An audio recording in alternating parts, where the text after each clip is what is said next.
Bueno, ok, ya llegamos a la sección final de la exposición del concepto de flujo eléctrico. Y entonces, bueno, teníamos una cierta superficie, ¿no?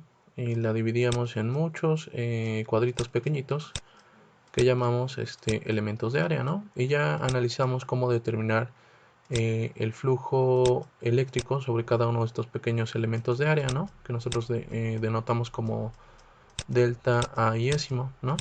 O delta A iésimo. Y al final, pues simple y sencillamente determinamos que el flujo eléctrico que pasa por cada uno de estos pequeños elementos de área, el flujo iésimo, está dado por un producto punto o un producto punto o un producto escalar entre los vectores del vector eléctrico e iésimo, justamente sobre ese pequeño elemento de área, por el vector área, ¿no? Delta A iésimo, ¿no? Donde pues ya sabíamos, ¿no? Que tenemos este pequeño cuadrito, este pequeño elemento de área, y el vector de área pues lo definimos como perpendicular a esta superficie, delta A iésimo, y bueno, un cierto vector de campo eléctrico, ¿no? Por aquí, el campo eléctrico e iésimo. Y bueno, por acá se forma un ángulo teta entre ellos, ¿no? Es lo que ya habíamos visto anteriormente. Bueno, teta iésimo, ángulo teta iésimo. Y luego, pues entonces, digamos que para obtener una aproximación de todo el flujo que pasa a través de toda esta superficie, pues lo único que hacemos es sumar. Y sumamos cada una de estas contribuciones individuales de flujo eléctrico, ¿no? Digamos el flujo eléctrico que pasa por el elemento 1, más el flujo eléctrico que pasa por el elemento de área 2, más el flujo eléctrico que pasa por el elemento de área 3 y así, ¿no? Sucesivamente.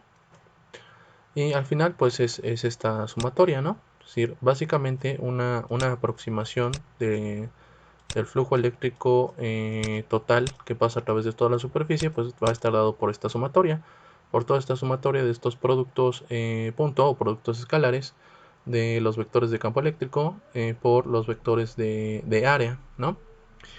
Y aquí es donde viene la parte interesante.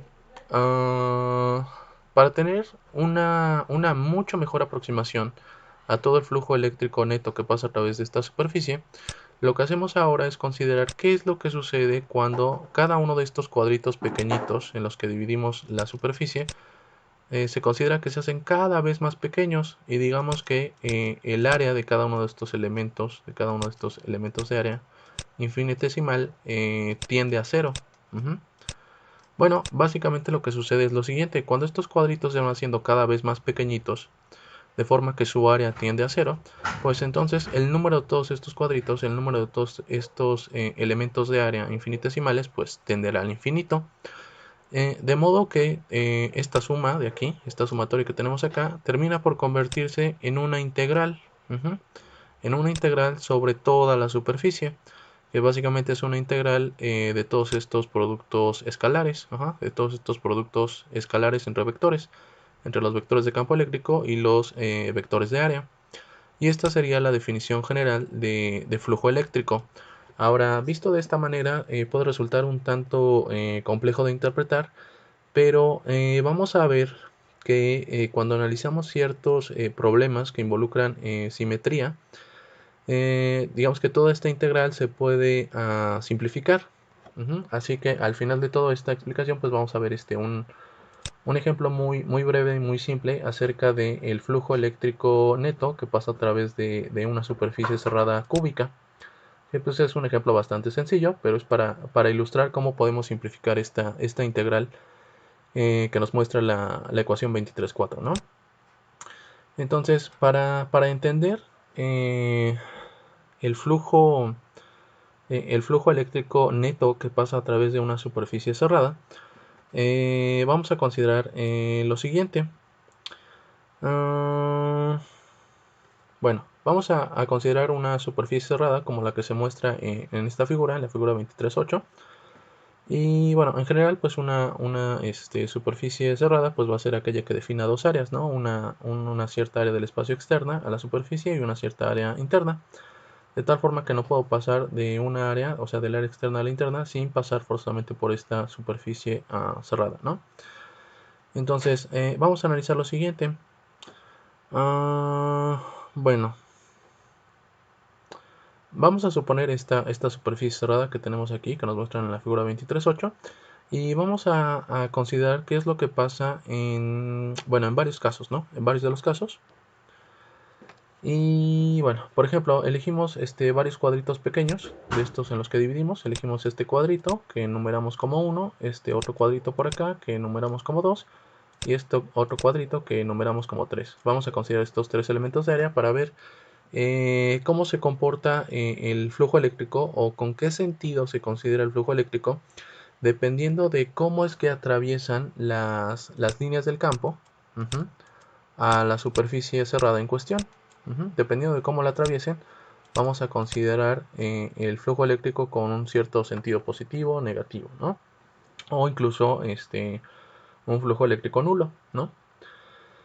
Entonces, bueno, comenzamos por la definición de todos los vectores área, ¿no? Que estamos representando aquí en color negro. Ya sabemos que todos estos vectores área se definen como perpendiculares, ¿no? Como normales o perpendiculares a la superficie.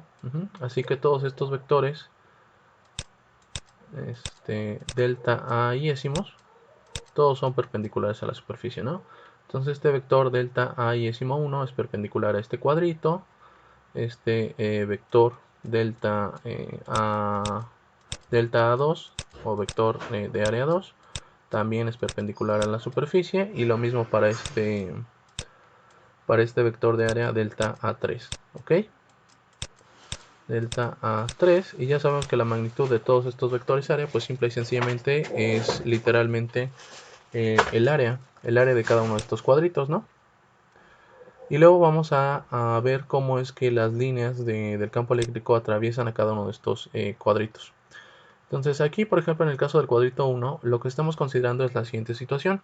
Consideramos que viene por aquí viene esta línea del campo eléctrico por acá. Y esta línea atraviesa la superficie desde el interior hacia el exterior, y por lo tanto el flujo eléctrico en este caso lo vamos a considerar con sentido positivo, contrario a lo que sucede en el elemento de área 3, donde por aquí viene la línea de campo eléctrico, por aquí, y entonces esta línea de campo atraviesa este pequeño cuadrito desde el exterior hacia el interior.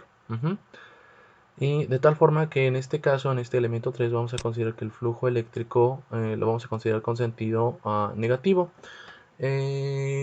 ¿Por qué sucede esto? Bueno, esto sucede por el ángulo θ que se forma entre estos vectores, ¿no?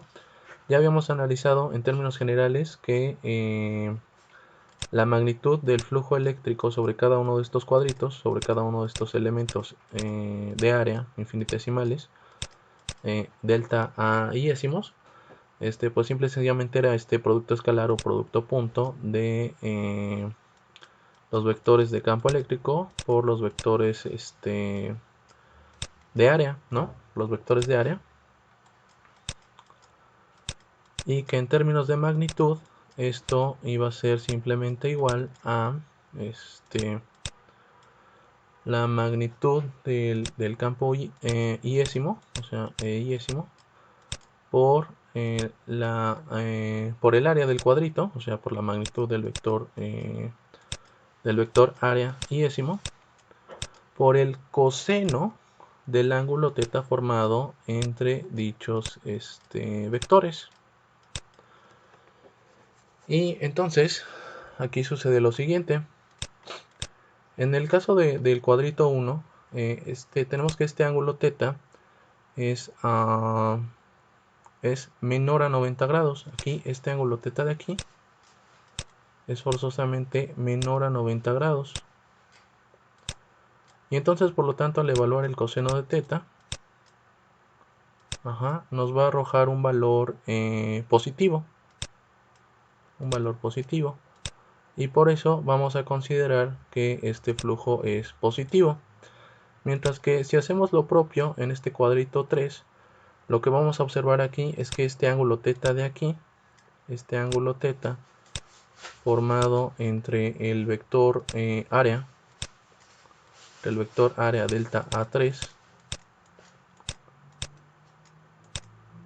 y el vector de campo eléctrico, aquí, este de aquí, ese ángulo va a ser mayor a 90 grados. Y entonces al evaluar este coseno, el coseno de θ nos arrojará un valor negativo, y por lo tanto consideramos este flujo como negativo. Y finalmente,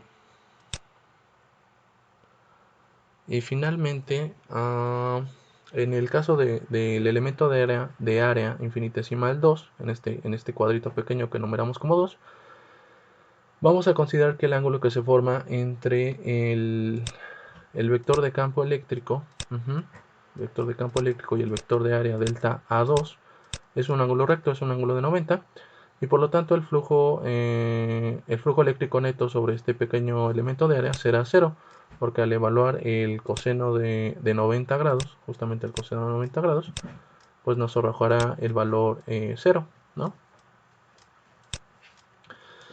¿Por qué consideramos en este caso que el ángulo que se forma entre el vector área delta A2 y el vector de campo eléctrico es de 90 grados?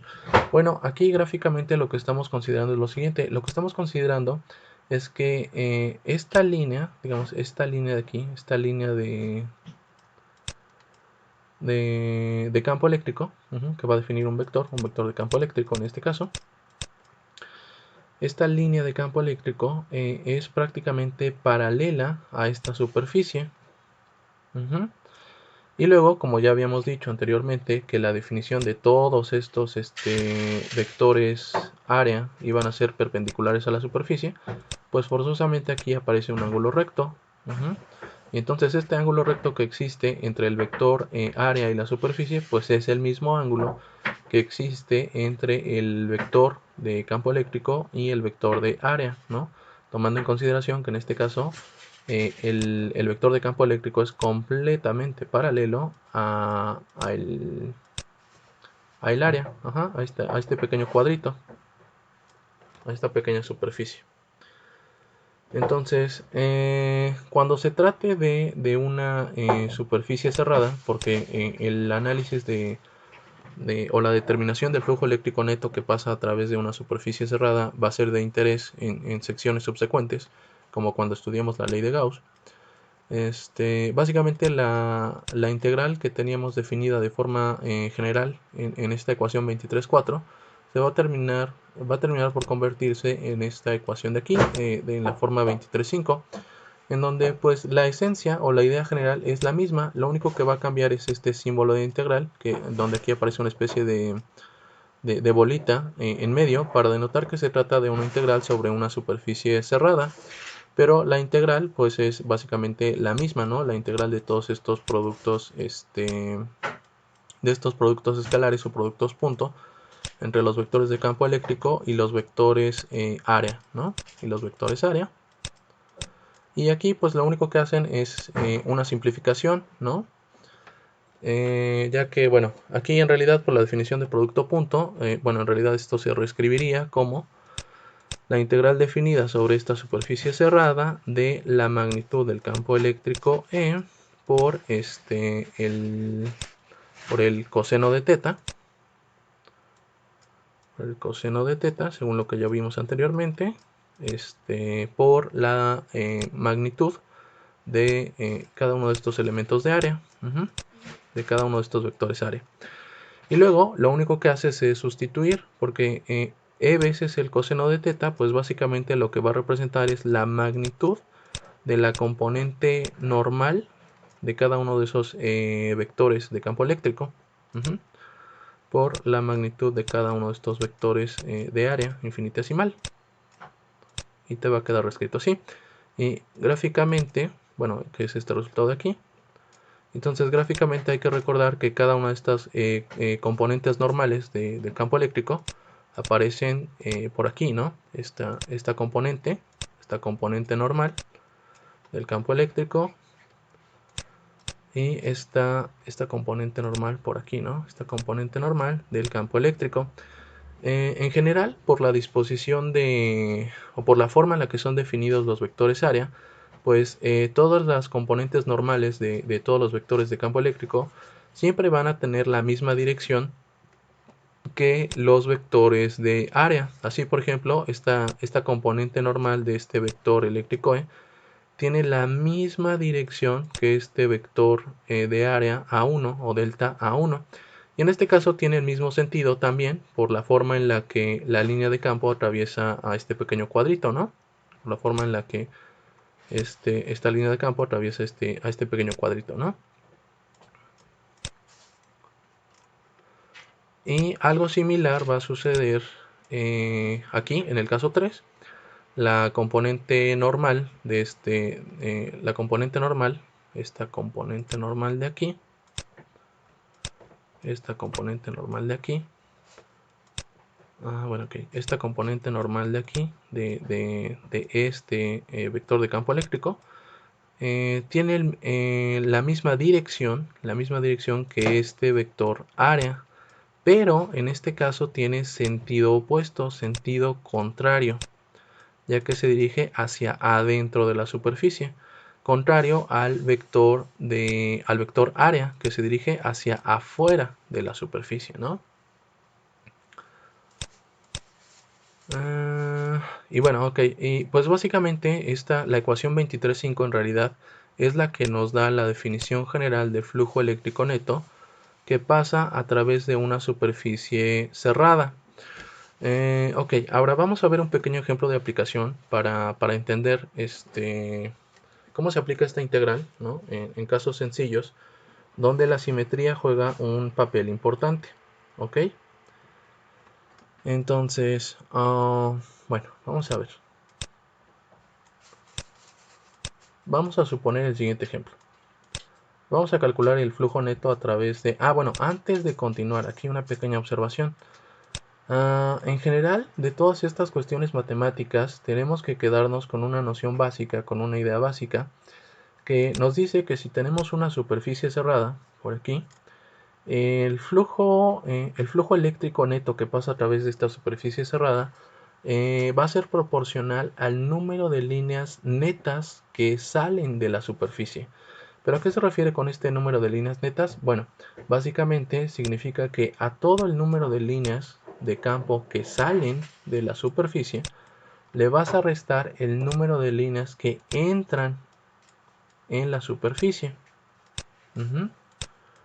Y en general, si el número de líneas que entran es el mismo, si el número de líneas que entran es el mismo que el número de líneas que salen, pues en términos generales, pues esta diferencia o esta resta será 0. Entonces el flujo eléctrico neto, el flujo eléctrico total sobre esta superficie, pues simple y sencillamente será 0, ¿no? Será 0, simplemente. O bien, si el número de líneas que salen es mayor al número de líneas que entran, el flujo se considerará como positivo. En este caso el flujo eléctrico neto sobre la superficie se considera positivo. O por el contrario, si el número de líneas que entran, si el número de líneas de campo que entran es mayor que el número de líneas que salen, en términos generales, el flujo eléctrico total que pasa a través de su superficie cerrada se considerará negativo, ¿no? Y ahora sí vamos al ejemplo de aplicación. Entonces vamos a suponer que tenemos una superficie cerrada, un cubo en este caso, y que a través de este cubo pues pasan o lo atraviesan ciertas líneas de un campo eléctrico uniforme. Entonces aquí lo primero que hay que observar es que de toda la explicación anterior vamos a observar lo siguiente. Ok, en este caso estamos considerando que todas estas líneas de campo eléctrico, todas estas de aquí, son, bueno, en general son paralelas al eje X. En lo particular, pues en términos generales son paralelas a todo este plano XZ, en realidad. Y entonces vamos a analizar lo que sucede. como estas líneas de campo eléctrico son paralelas a este eje X o en general a todo este plano XZ, pues entonces estas líneas de campo van a ser paralelas también a esta cara que estamos numerando como 3, a toda esta cara 3 van a ser paralelas.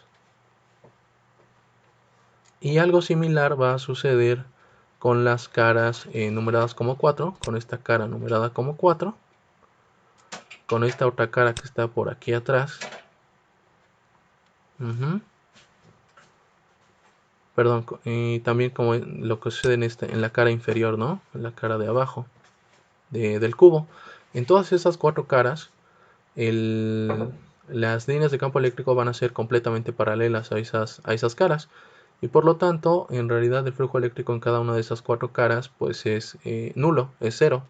De modo que vamos a centrar nuestra atención solamente, nuestro análisis, sobre las caras en las que las líneas del campo eléctrico no son paralelas a dichas caras, de hecho son perpendiculares, en este caso van a ser perpendiculares. Y digamos que las líneas de campo eléctrico son tales que atraviesan de forma perpendicular justamente a las caras que están numeradas como 1 y 2, justamente a esta cara 1, a esta cara de aquí, y a esta cara numerada como 2, a esta cara de acá. Ahí el flujo eléctrico neto sí es distinto de cero, ¿no? Y entonces vamos a ver qué es lo que sucede. Según la definición de la ecuación 23A5, que teníamos por aquí, en general, pues vamos a tener que el flujo eléctrico o la magnitud del flujo eléctrico que pasa a través de toda la cara 1 va a estar dada por toda esta integral, sobre la cara 1 de todos estos productos escalares o productos punto de los vectores de campo eléctrico por los vectores de área, ¿no? Cada uno de estos vectores área. Y en su totalidad, todo el flujo eléctrico que pasa por todo el cubo va a ser la suma del flujo eléctrico que pasa por la cara 1, que es toda esta, más el flujo eléctrico que pasa por la cara 2, que está representado por toda esta integral, ¿no? Y luego aquí es donde viene la parte interesante. Vamos a analizar qué es lo que sucede primero en la cara 1. Entonces, en la cara 1 de nuestro cubo, digamos que por aquí tenemos la cara 1 de nuestro cubo, tenemos las líneas de campo eléctrico que van así, ¿no? Que la atraviesan de esta manera. Y por la definición de los vectores área, pues entonces por aquí, por ejemplo, por aquí tendríamos, digamos, este vector área, A1, por ejemplo. Y entonces lo que hay que observar aquí es que el ángulo que se forma entre los vectores de campo eléctrico y los vectores de área, que es todo este ángulo, pues es un ángulo de 180 grados. Y entonces por la definición del producto punto, del producto vectorial, del producto escalar punto de un vector por otro, pues este producto vectorial que se muestra aquí, pues va a ser igual a la magnitud del primer vector, es decir, la magnitud del campo eléctrico, por la magnitud del segundo vector, o sea, la magnitud del vector área, por el coseno del ángulo que se forma entre ellos, que es justamente este coseno de 180 grados. Como estamos considerando el campo eléctrico como un campo eléctrico uniforme, es decir, constante, pues entonces siguiendo las reglas de integración, pues este campo eléctrico lo sacamos como constante fuera de la integral, y al evaluar el coseno de 180 grados, pues nos va a resultar un valor negativo, ¿no? Que es justamente este signo de menos que nos aparece aquí, ¿ok? Y bueno, simplemente hay que analizar qué es lo que sucede o cómo interpretar la integral, ¿no? La integral de todas estas áreas infinitesimales. Entonces, si recordamos, aquí lo que estamos haciendo es que a toda nuestra cara 1 del cubo la estamos dividiendo en muchos cuadritos pequeñitos. Y estos cuadritos pequeñitos definen ciertos elementos que llamamos elementos de área o elementos de área infinitesimales. Toda esta integral pues básicamente nos va a representar la suma de todas las áreas de cada uno de estos cuadritos pequeños. Y entonces aquí intuitivamente vamos a ver que toda esta integral de todos estos cuadritos pequeños pues básicamente nos va a dar por resultado pues el área de toda esta cara 1 de nuestro cubo. Y entonces toda esta integral de aquí pues simple y sencillamente va a ser igual a un área A, que va a ser igual en este caso a lado por lado o lado al cuadrado, que es lo que aparece aquí. Para la cara 2 tenemos una situación similar, pero ahí el ángulo que se forma es 0. ¿Por qué? Bueno, vamos a ver por qué. En el caso de la cara 2, en el caso de la cara 2 de nuestro cubo, tenemos por aquí nuestra cara, la cara 2 del cubo. Tenemos que las líneas del campo eléctrico la cruzan esta cara de este modo. Y por la definición de los vectores área, por ejemplo, aquí vamos a tomar como referencia el vector área 2. Vamos a ver, este vector de aquí, vector de área de A2. Si analizamos, pues todos los vectores de área son paralelos a todos los vectores de campo eléctrico. O dicho de otra manera, el ángulo que se forma entre los vectores de campo eléctrico y los vectores de área pues es nulo, ¿no? Este ángulo que digamos que existe por aquí pues es un ángulo θ igual a 0 grados. Entonces se procede de manera similar a como lo hicimos con la primera integral, con la integral sobre la cara 1. Procedemos a hacer algo similar con la integral sobre la cara 2, pero aquí lo que hacemos es evaluar el coseno de 0. O al evaluar el coseno de 0, pues eso nos va a dar 1 positivo. De nuevo cuenta, como estamos considerando el campo eléctrico como un campo eléctrico uniforme, pues entonces la magnitud del campo eléctrico la consideramos constante, la sacamos fuera de la integral. Y de manera similar, pues toda la integral sobre la cara 2 de todas estas... de todos estos pequeños cuadritos, de todos estos pequeños elementos de área infinitesimales, pues al final de cuentas pues nos van a dar, digamos, toda el área de toda esta cara 2, ¿no? Que al final de cuentas vamos a poder calcular como lado por lado o lado al cuadrado, y al final pues nos queda esta expresión, ¿no? La magnitud del campo eléctrico E por lado al cuadrado. Y al calcular el flujo eléctrico neto que pasa sobre todo este cubo, pues tenemos lo siguiente, ¿no? Estos 4 ceros de aquí, 1, 2, 3 y 4 ceros, pues básicamente corresponden a las 4 caras del cubo en las que las líneas del campo eléctrico son paralelas a esas caras, ¿no? Y por lo tanto su flujo eléctrico neto, el flujo eléctrico neto sobre esas caras del cubo, pues es 0, ¿no? Y pues aquí tenemos las magnitudes de los flujos eléctricos sobre la cara 1, sobre nuestra cara 1 que tiene signo negativo, y sobre nuestra cara 2, sobre la cara 2 que tiene signo positivo. Si observamos, pues tienen la misma magnitud, pero signos contrarios, se van a cancelar entre sí, y entonces la suma total nos va a dar 0. Y entonces en este caso vamos a llegar a la conclusión de que el flujo eléctrico neto que pasa a través de este cubo, a través de esta superficie cerrada cúbica, pues es 0, por todo el análisis previo que hemos hecho antes. Ahora, cuando se estudie la ley de Gauss, de hecho podemos regresar a este mismo problema de ejemplo, y la ley de Gauss también nos va a decir lo mismo, nos va a decir que este flujo eléctrico neto que pasa a través de esta superficie cerrada cúbica es 0, pero nos va a dar una explicación, digamos, más intuitiva, pero pues eso ya recae en el estudio de la ley de Gauss. Así que por aquí, hasta aquí lo vamos a dejar por ahora, nada más para entender a grosso modo el concepto de flujo eléctrico.